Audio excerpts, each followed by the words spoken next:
আজকে তো আমাদের স্পেশাল দিন একটা বাড়িতে, আমাদের শিবানন্দ বাবা আজকে জন্ম উৎসব। তো আজকে সেই জন্য আজকে আমরা নিরামিষ খাই আজকের দিনে। বেনারসে থাকতেন উনি, ওখানে তো ইয়ে হয়েছে। আমরা তো সবাই দুঃখিত বাবার, সেই জন্য আমরা আজকে একদম পুরো নিরামিষ খাচ্ছি। দুপুরবেলাও খেয়েছি, এখনও নিরামিষ খাচ্ছি আমরা। এখন তোমরা চেনো না জানি না, দেখেছো নাকি ওনাকে? উনি তো সবসময় বাইরে বাইরে ঘুরতেন যেতেন, তারপরে টিভিতে ইয়েতে সব জায়গায় ওনাকে দেখিয়েছে, মোবাইলেও দেখিয়েছে।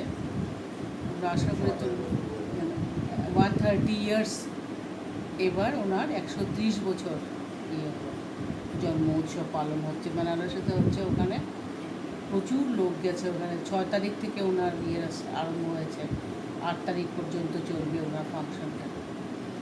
তো যেতে পারলাম না, যেতে পারলে ভালো ছিল, সবাই অনেকেই তো গেছে ওখানে। তো সেই জন্য আর কি আমরা আজকে এটার উপলক্ষে আমরা নিরামিষ খাচ্ছি। আচ্ছা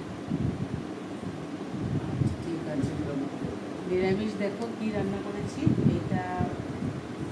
এটা করলাম, এখন পাঁপড় ভাজলাম ডালের সাথে, তারপরে খাওয়াতে নষ্ট যাবে বলে ঢেকে রেখেছি পাঁপড়টা। বেগুন ভাজা করেছি, মুগ ডাল করেছি, আর এটা করেছি আলু ফুলকপি পনির দিয়ে তরকারি। আজকে নিরামিষ রান্না, এটা তো নিতেই যাবে, সেই জন্য এটাকে ঢেকে টাইট করে ঢেকে রেখেছি পাঁপড়টা। এই আমাদের খাওয়া আজকে।